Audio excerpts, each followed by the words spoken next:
Tradição nas festas de São João, os fogos de artifício são atrativos aos olhos, mas potencialmente perigosos se manuseados de forma inadequada.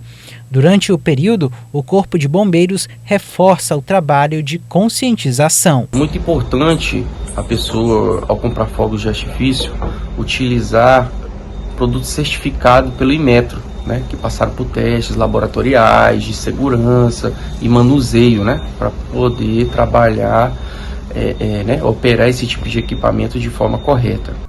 Os bombeiros reforçam ainda que crianças não devem manusear, acender ou transportar os artefatos.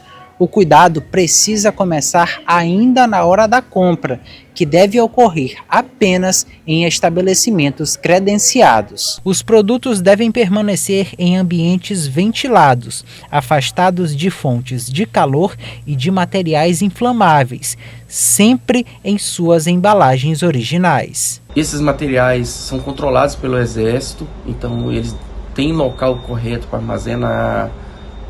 Esses locais que comercializam têm que ser licenciados pelo Exército Brasileiro, então não podem ser armazenados de qualquer forma, em qualquer lugar, de prateleira, tá?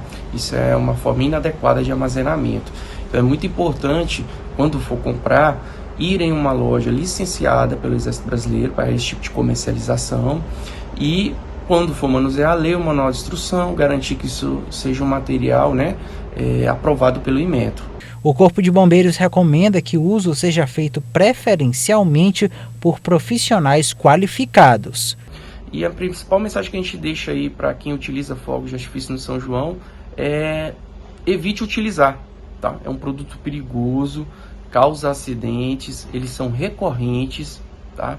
Então não utilize esse tipo de produto, deixe para os profissionais, para os shows pirotécnicos, que tem um pessoal cursado para isso, né? O pessoal licenciado para isso, para poder fazer esse tipo de manuseio.